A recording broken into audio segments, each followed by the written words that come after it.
Everyone, this is Nitya from shop.in and जो मैं book आपके सामने आज रिव्यू करने वाली हूँ बहुत ही फेमस बुक है एंड बहुत ही इम्पैक्टफुल बुक है। This book is called think like a monk by Jay Shetty. I think आप में से कोई भी ऐसा नहीं होगा जिसने जय शेट्टी का नाम नहीं सुना होगा। First of all, he is a internet superstar. Second is, he is the host of one of the most famous podcast which is on purpose. तो जो बुक है थिंक लाइक अ मॉन्क, सबसे पहले तो ये आपको सिखाती है कि how to train your mind for peace and purpose of everyday. Already existing knowledge के बेसिस पे प्लस उनके खुद के आश्रम में रहने से होने वाले एक्सपीरियंस के बाद जय शेट्टी ने ये बुक लिखी, जो आपको सिखाती है कि अगर आप मॉन्क की तरह सोचोगे, if you going to think like a monk, तो आपकी लाइफ में क्या क्या नए नए इम्पैक्ट्स होने वाले हैं, how it is going to impact your life in many aspects. And the other thing which it teaches you कि आपको कैसे अपने नेगेटिव थॉट्स, नेगेटिव हैबिट से ओवरकम करना है and how you are going to meet your purpose every day. This book is particularly a self help book, that means it is a non fiction and trust me ये book पढ़ना इतना आसान है, इसकी language इतनी easy है कि अगर आप एक बार में पढ़ोगे तो शायद ही कुछ ऐसी चीज़ होगी जो आपको एक बार में नहीं समझ आए।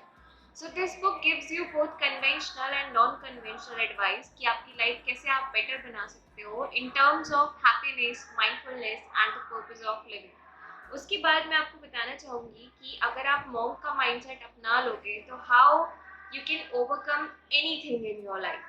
And then it book tells you like this book gives a whole new definition to meditation.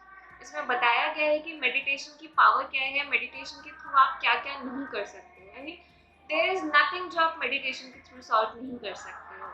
आप भी सोच रहे होंगे कि आउट ऑफ ऑल कैटेगरी कि जो जय शेट्टी है उन्होंने आपको मॉन्क की तरह ही सोचने के लिए क्यों बोला, why he chooses particularly monk. तो अगर हम बहुत ही ज़्यादा लेमन लैंग्वेज में बात करें तो मैं आपको बताना चाहूँगी मॉन्क एक अकेली ऐसी पर्सनैलिटी होती है जो इस मोह माया से दूर होती है, और आज के टाइम पे वो इतना ज़्यादा असेंशियल है कि आप इस मोह माया से दूर रहें। I'm going to draw a summary of the aspects जो इस बुक में बात करे गए हैं. So first of all, which I want to address is this book train your mind for peace and purpose every day. Second, which I want to highlight is start living on your own terms instead of people's opinion.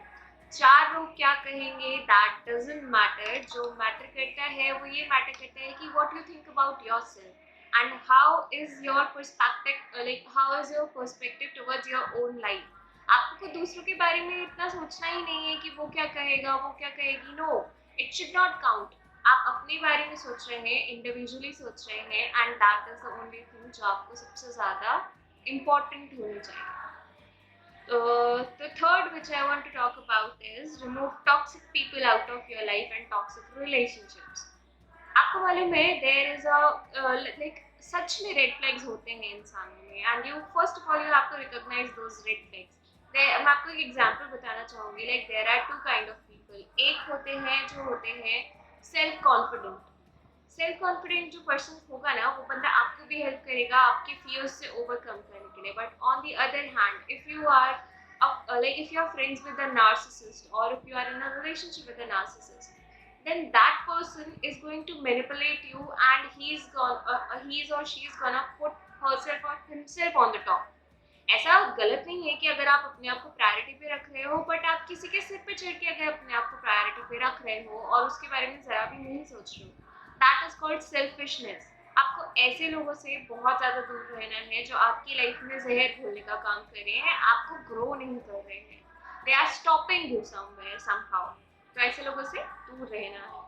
Fourth is जो सबसे important है, heal your anxiety, your fear, your pain जो आपको आपके past में दिए हैं।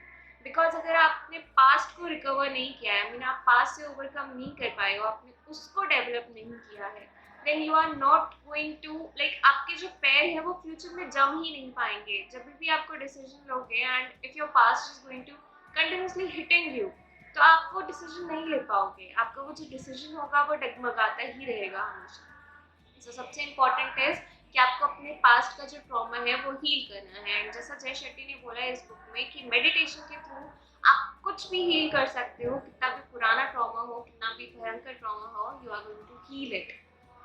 आपने अपना पास्ट का ट्रॉमा हील कर लिया, what should be your next step.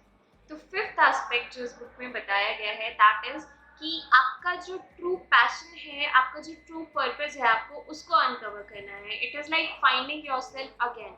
आपने जो ट्रॉमा से हील कर लिया है, now you are going to find कि मैं कौन हूँ. That is your next step after it. And sixth और जो काफ़ी ज़रूरी है, सब बच्चे भी इसको अपना सकते हैं, बड़े भी इसको अपना सकते हैं, ये एक ऐसी एडवाइस है जो बुक के थ्रू दी गई है. That is put your ego aside. क्योंकि आपके सक्सेस में जो सबसे बड़ा कांटा है, जो सबसे बड़ा रोड़ा है, वो आपका खुद का ईगो है. Nothing can destroy your success but your own ego can. अगर आपके अंदर ईगो है तो इट मीन्स आपके अंदर डाउनफॉल आना ही आना है. सो द एडवाइस विच जय Shetty is giving you it कि आपको अपना ईगो साइड में रखना है और अपनी सक्सेस के आगे कुछ भी नहीं आने देना है. सो आज के लिए मैं आपको इतना ही बताना चाहूँगी. And for more reviews you can just subscribe to our YouTube channel. And मुझे कमेंट में ज़रूर बताइएगा कि आपको जय शेट्टी की ये बुक कैसी लगी एंड हमें आगे भी जय शेट्टी की बुक रिव्यूज़ करनी चाहिए या नहीं. Thank you so much. Have a great time.